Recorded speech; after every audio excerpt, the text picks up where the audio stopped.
I'm going to tell y'all why they talking about the Jaguars are moving to London again. And then I'm going to tell you why you ain't got to worry about it because it ain't going to happen. I'll do it in just a second here on Locked On Jaguars.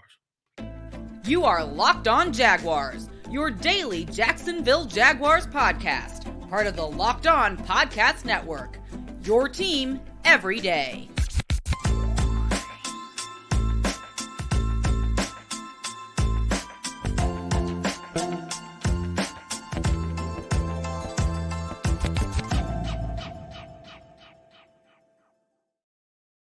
Hey, what up? Thank you and welcome again joining me here on Locked On Jaguars. I am Tony Wiggins, the host of the Locked On Jaguars podcast. I have covered this team for 13, 14 years now, whether it be radio or podcasting. But it's the same old thing because it's your team every day, and we thank you for making us your first listen. Quick reminder, please, you can subscribe for free on our YouTube page at Locked On Jaguars. That's the YouTube page. And then make sure you check us out wherever you get your podcast to make sure you don't miss a daily episode elsewhere. All right, man, I got to let you know, too, today's show is sponsored by BetterHelp. BetterHelp connects you with a licensed therapist who can take you on that journey of self-discovery from wherever you are. Visit BetterHelp.com/lockedon today to get 10% off your first month. Glad y'all could join us here today. Shout out to my everydayers. That's right. People that listen to the show every day, that comment and we get on each other's nerves sometimes, but that's what family does.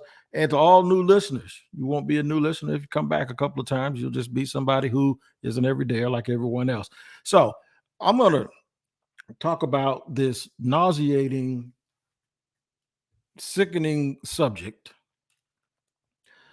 of folks thinking that the Jacksonville Jaguars are going to move to London. It's the same characters. Fill in the blank. If they said it 12 years ago, they're saying it again. And they're doing it without paying much attention to everything that's going on around them. We all know. I'll start by saying this. Well, before I do that, I'm going to give you, for 2 segments, I'm going to give you all of that, and then I'm going to give you the pros and cons of the Jaguars building these new facilities. Is there a con? Yeah, a little bit. Not Shad Khan, but a C-O-N, a con. And then we're going to talk about a guy who talks a good game, WWE style, but we're going to see if he's going to be able to make the team. We'll do a little rookie spotlight in segment 3. But let's get back and not bury the lead and talk about this quote-unquote move. So what brought this about, or what precipitated this? So this was brought about because there's been a little leak. The schedule release that's going to be tomorrow, where there's been a little leak, right?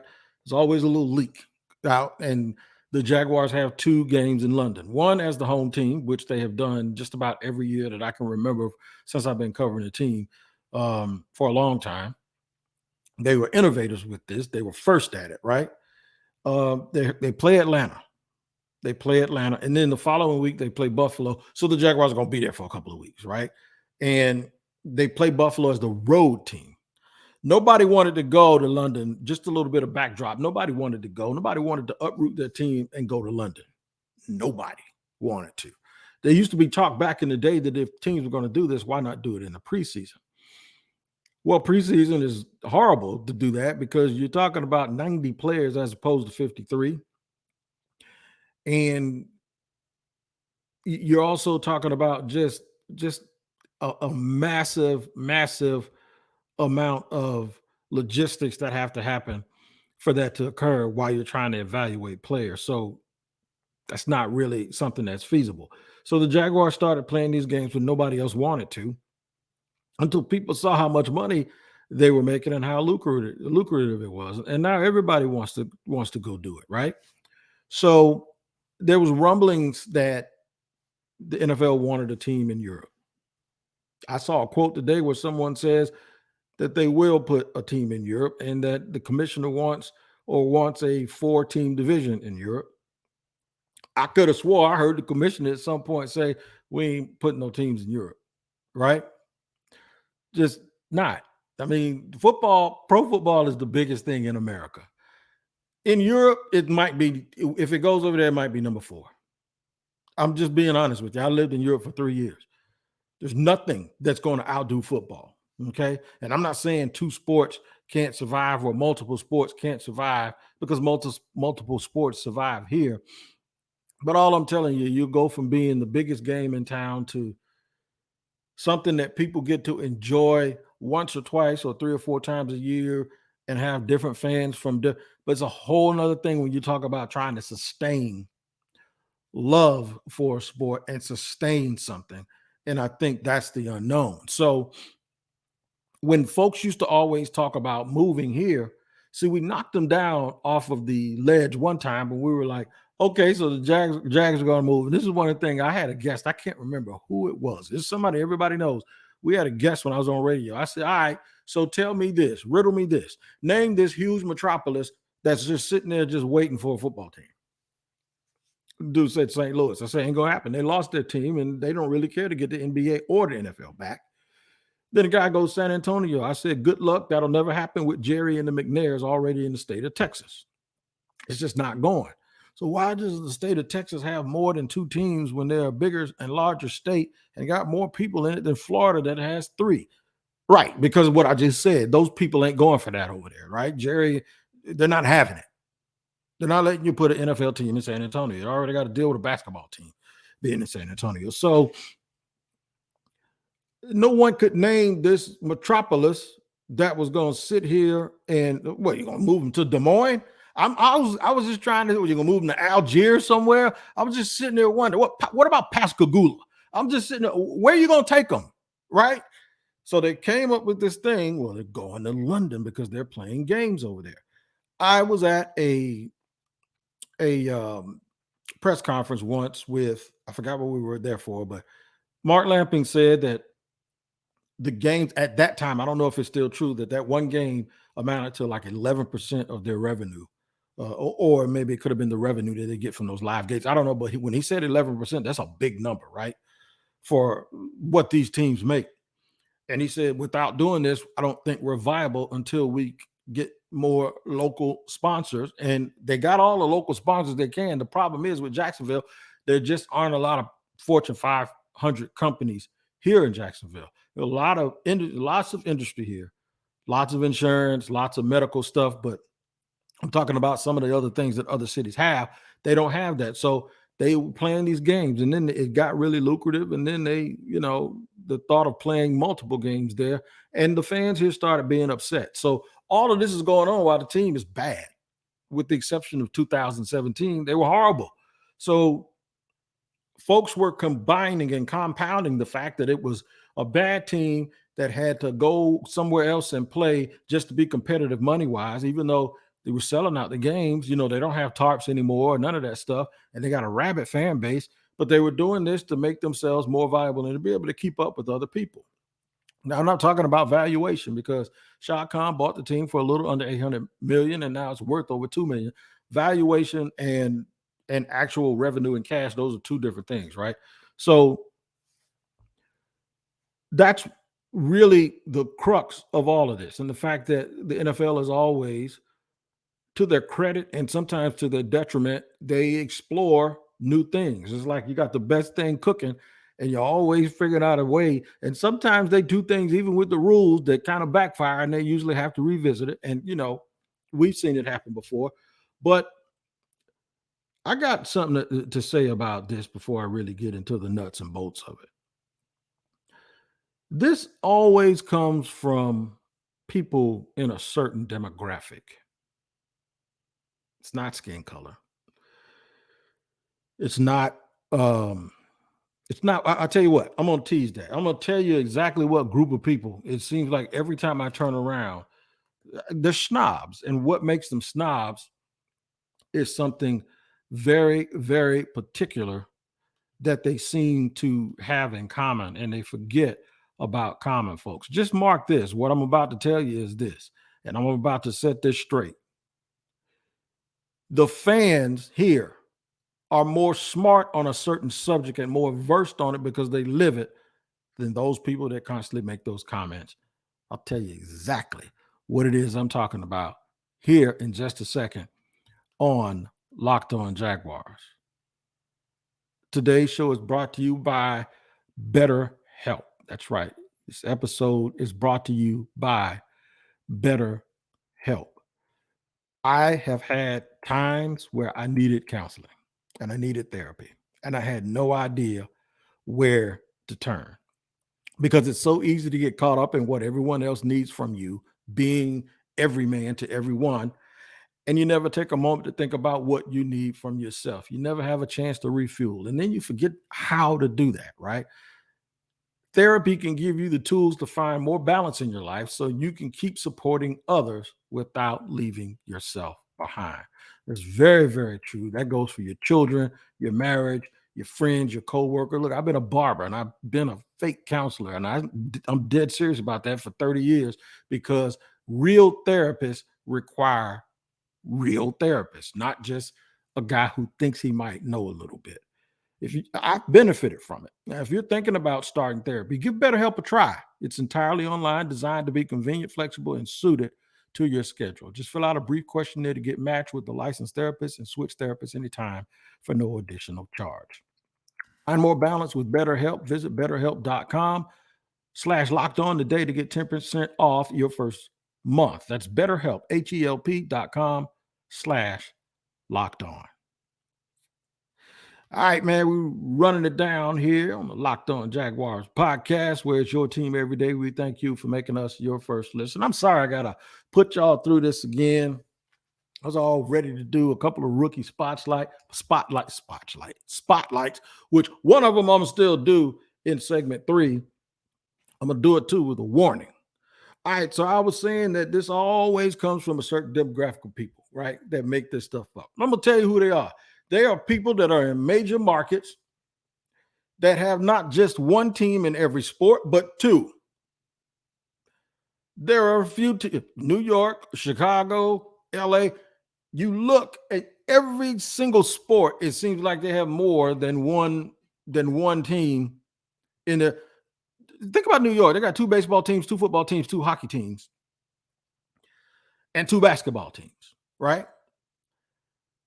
So they can be all laissez-faire and loosey-goosey, if you will, with information when it looks like someone like little old Jacksonville, and you think Jacksonville is little till you come here, and you come here thinking it's sweet, and you leave here realizing it isn't, right? Sometimes you end up coming here thinking it's sweet, and you don't leave here because you end up in that brick and mortar hotel that's right across the river from me because you come down here thinking you can get away with anything, right? So I think those people are snobs. They're big city guys. Look at Boston. Boston has one. Let me frame this for you though. The New England Patriots are the best dynasty in football. You can argue the Pittsburgh Steelers from the 70s or the 49ers, but mainly the Patriots over the Patriots. They won 6, right? They're the 4th most popular sports franchise in their city.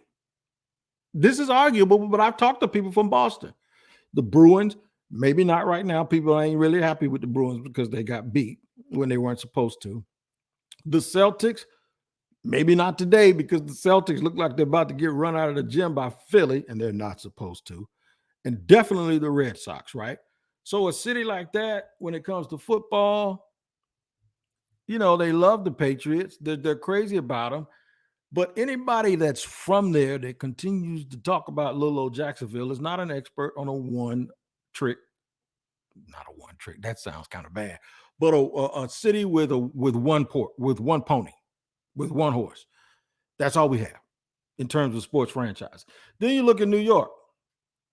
I told you they got 2 of every team. Then you look at Chicago, the Michael Jordan dynasty, the Bulls that won 6 championships in the 90s. It's arguable they're probably the 4th most popular team in Chicago. You got the Cubs.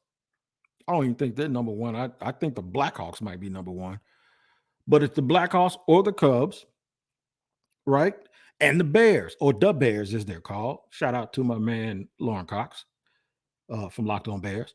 But then you got the Bulls. So how do you have like the best dynasty in these 2 sports? And they're like number 4 in their own city. And people that come from those places are going to sit here and make comments about little old Jacksonville. So y'all are rich, in my opinion, right? You got an 850 credit score in terms of having sports teams. We don't. We take care of and we love this one team, and we're as rabid as they come. So, how do you think it makes people around here feel when every time something comes up? Oh, they're leaving. The Jaguars are leaving. They're moving to London without even doing any research. It used to piss us off. I ain't mad. You can see my tone right now, and I think my tone probably echoes that tone. Shout out to my hat too, Duval till we die.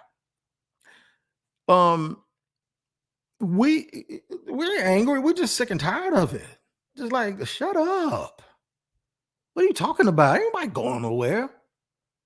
If you see my thumbnail, whether it's on social media or on YouTube, you'll see Shad Khan standing there with a bunch of construction workers from Miller Electric with hard hats on. You know why? Because they're building a multi-million-dollar training facility, offices with dual fields on it, and shade for the fans that's going to open this training camp.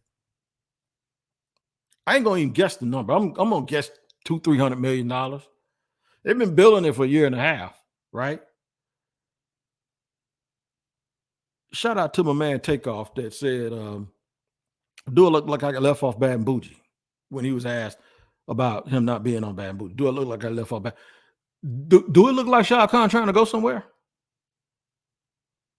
They're in talks with the city to renovate, completely renovate, to the tune of about $500 to $700 million, the stadium, and put shade on top of it. And he has Daly's Place, which is attached to it, which is an amphitheater where they have concerts, and they had the draft party, and they have concerts like 3-4 times a week. That's his. And they got another little indoor practice facility next to it that I don't know what they're going to do with it, but it's right there attached to it. And they bought the land across the street, or got clearance on the land across the street. They're trying to bring a Four Seasons hotel here. But out of context, folks that don't pay attention to that stuff say the Jags are moving. It doesn't mean that the Jags aren't moving because that stuff is up. So I'll give you a little bit of warning with that. But I guarantee you the people that keep saying that the Jags are moving just because they see a schedule or hear about a schedule where they're playing multiple games there, this has nothing to do with any new information that those people heard. You know what this is all about? This is all about the fact that they've been saying it for 12 years. And let me tell you how long they've been saying that. My son was in high school. My oldest son was in high school when they started saying that crap. That boy is almost married. He's expecting his first baby and then bought 2 houses since then. And he turned 30 years old. And they still saying the same thing. Because people never want to admit when they're wrong. They never want to let anything go. They're always going to hold on to that one day where they could come out and say, gotcha, I told you I was right. No, you weren't. You ain't right then. You weren't right then. You ain't right now. And you ain't going to be right next week. Because they ain't going nowhere. I'm spending too much money here. They're ingratiated in this community. You haven't felt the fandom of I want to know, maybe other than Chicago or whatever, there are a lot of teams, even the Cowboys. The Cowboys may not have won the way their fans mouth, shout out to Marcus Mosher, the way they Locked On Cowboys, the way their fans chirp all the time makes you think that they're always winning. They don't. The Raiders. But they haven't been like perennial losers. Now, to them, for their standard, they might be, but they'll never admit it. They got more football self-esteem than anybody, right? But the Jaguar fans are not used to winning at all. 2 winning seasons in 12 years? At all. They are just not used to winning anything. But they're the most faithful bunch of people with merchandise, with tailgate that you've ever seen in your life. You don't want to get into a Twitter beef with them, but I literally think a Jaguar fan is going to go somewhere. They're going to drive hundreds of miles one day just to punch somebody in their face. That's how they move. We're already knocked the dude out in the bathroom in Tennessee. So I'm just trying to tell you, be careful with what you say. But they're not going to beat you up over this because you know what? You just sound silly to keep saying the same thing over and over. What's the old thing? Doing the same thing over and over, expecting a different result is the definition of insanity. I don't know about all that, but I tell you what, it sounds like a whole bunch of them national people. And I ain't gonna mention their names because they ain't doing no patrolling, because they're just trying to justify being right about something they've been wrong about forever. Now I'll tell you something when I'll pump my brakes a little bit. I'll tell you, hey, but right before I get to talking about Derek Parish, the rookie out of Houston, who talks a real good game, I'll tell you the pros and cons, and there really isn't a con, but the pros and cons in thinking that just because they're spending a lot of money here that they won't leave. That in itself is not the reason I think they're not leaving. I don't think they're leaving because I don't think they're leaving, and I'm not being emotional about it. But it does have something to do when we form these opinions. I'll tell you all about that here in just a second on Locked On Jaguars. All right, third and final segment here on Locked On Jaguars. Make sure you tap in to Locked On NFL, Locked On NFL Scouting, Locked On NFL Draft, all of those great shows. Make them your second listen, and look forward to me continuing. At some point, we're going to get the college, the people that worked on at the Locked On sites for the respective colleges that our draft pick came from.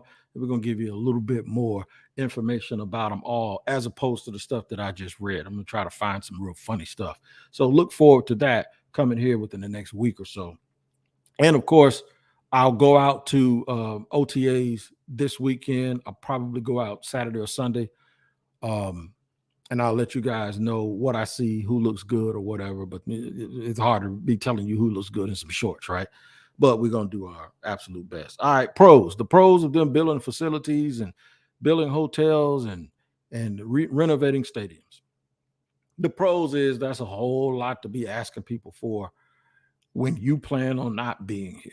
That's one thing. That's a whole lot of promises, and that's a whole lot of, yeah, boss, you can have whatever you want to stay here. To be honest, the Jags, the fan, whoever, the city council, the mayor, whatever, they need to start working together and get this stuff approved and make sure that it's not even a talking point. That we'll do whatever is required for the team to make sure that they stay. They've done that, I believe, to a certain extent. I think Shad Khan has a lot of interests outside of football here in Jacksonville as well. He absolutely got upset. It may have been 4 or 5 years ago. He was absolutely upset when someone assumed that he was leaving. And he says, what do I have to do? What do I have to do? And he was visibly angry. And I asked him right there on the field, I said, does this really, really bother you that people aren't taking your word for it? He said, yeah, I think I've earned that cachet, basically, in not so many words. And that's a paraphrase, not a quote. He's earned the right to have your, and it's not coming from anywhere other than the same people who continue to want to be right about this team moving to London. The con is this. I know business from the standpoint because I observe everything. Asking you to spend $1 billion ain't nothing if they're going to make $7 billion by moving. I know that. I know all of that stuff. I get it. I got it. I understand. He has a lot of business interests in London, and he's been trying to build and bridge these two entities together so there could be like, we have a port here where there's trade and there's other industry. Basically, if there's a revenue shortfall or one that won't allow him to keep up with the big boys in the league because they don't own the stadium and all of this, and it is a smaller market with not a whole bunch of Fortune 500 companies, then they need to do whatever they can. So to me, what it is him doing his due diligence and doing his part to make sure that he can soften the blow of whatever they're missing revenue-wise and maximize it. The Jags will have 8 home games this year. It's the same amount as there's a lot of teams around the league. Half the teams around the league gonna have 8, and the rest of them gonna have 9. We'll have 8 home games. We'll have 8 home games every year, as long as they go play a game in London that is scheduled to be a home game. Jack fans don't care, man. They don't worry about that anymore. Nobody does. So the pros is, they're asking to spend a lot of money here, which shows commitment. The cons to that, in terms of thinking that means more than it does, is, in business, we'll forfeit $1 million in growth to get $7 million 2 years from now, yeah, we'll do that. People do it all the time. Didn't the owner of the Carolina Panthers, wasn't he building a facility and they had already spent 200-300 million, and he just said, no, we stop. We ain't doing it. Boom. We'll take a loss. I mean, people do it all the time in business, but I don't think if you're around here and you feel the way everything is, nobody going nowhere, man. And I just want people to do just a little bit more research. All right, I did a little research on Derek Parish. I saw a video. I'm not going to embed it here, but you could go check it out where Derek Parish was interviewed. Just Google it. He talks, man. Derek Parish sounds like a dude. He sounds like he's a WWE dude. He looks the part. He's got that shadow. He's got those traps and those lats and that voice. And I already had 12 people hit me up and say, he's going to be a fan favorite if he can play just a little bit. Or, man, he'll be a fan favorite. And he will be. Kind of like Jusic and all of these guys and the names when I don't know what kind of name they're going to say. Maybe they'll go DP. Or maybe they won't say that. But still, Derek Parish, they'll find something or find a nickname, or maybe we'll look it up and find one. We'll call somebody University of Houston, and we'll figure out a nickname. We definitely don't want to call them certain stuff. But 6'2", 245 pounds, going to do a little fullback and an H-back in here in camp. Big, strong, doesn't get knocked off his feet, relentless, doesn't have the measurables to play defense, so they're going to try him on offense and try to use that toughness. I'm going to caution y'all. We too good of a team now for y'all to fall in love with caricatures. The whole Uncle Rico thing and Gardner Minshew, all of that was fine while the team wasn't winning, right? What you want to focus on now are the dudes that you know are going to really, really make this team move and tick. Now, if he comes to training camp and he's that, then fine. We'll put him in that category too. But I don't want Jaguar fans to be falling all in love with extra stuff. You don't need that anymore. Fall in love with the real thing. Fall in love with Calvin Ridley and his route tree. Fall in love with Tank Bigsby, shaking somebody's boots and then running somebody over on the second level. Fall in love with ETN, high stepping. We can actually focus on football stuff. And with Derek Parish, I wanted to focus on football. I wanted to focus on the toughness, the ability, and not just fall in love with a guy because, well, you think your girlfriend or your sister thinks he's good looking and he sounds like a WWE and looks like a WWE character. I'm going to warn you, Tim Tebow was just as big and as strong as anybody. And Tim Tebow looked about as out of place on a pro football field, at least this time in Jacksonville, not playing quarterback. He looked about as out of place as a cat or a Tweety bird playing against those gladiators. So let's give him a fighting chance and not really focus so much on the look, the sound, and what it feels like and what you can grasp a hold of. They did that when Trevor Lawrence, when we got Trevor Lawrence and they saw a picture of Trevor's family and they saw his brother. His brother looks really artsy. He looks just like Trevor and he's cool. He dresses really, really jazzy. And folks were like, we're going to see what that's all about, man. We're going to bring him down here to Lemon Bar and we're going to go to Riverside. And it hasn't materialized. You know why? Because you shouldn't worry about that kind of stuff. As long as we got to focus on real, tangible stuff on the field. But I am going to root for Derek Parish. You know why? Because I root for people that when folks think they can't do something and they do it. So I'm going to root for him. I think there's always a place, at least from a show me perspective, for a big, strong, hardworking, let it all hang out, pedal to the metal, all of that stuff. All gas, no brakes type of guy. And it seems like, to me, that's exactly what Derek Parish is. So while it will be fun, when I go see him, I will be focusing on how he moves, what he does. Can he actually functionally make the team? Because that's what the team is going to focus on. They're not going to pay attention to all that other stuff. You don't sell tickets unless you can play. So that's it in a nutshell today here on Locked On Jaguars. As I said, we'll continue to talk about rookies. We'll talk about things that they do. You know, OTAs are going to come. We'll have a lot more content for you. And hopefully no more stories about the Jags moving to London. That's not going to happen. It's not going to happen. If the Jags move to London, I'll have to move to London with them. And I don't have a British accent. And I can't even fake it, right? So that being said, we thank you for joining us here on Locked On Jaguars. Make sure you check in with us every single day here and on YouTube. Here is wherever you get your podcast. YouTube, subscribe for free. Until then, y'all take care of each other. We'll see you tomorrow.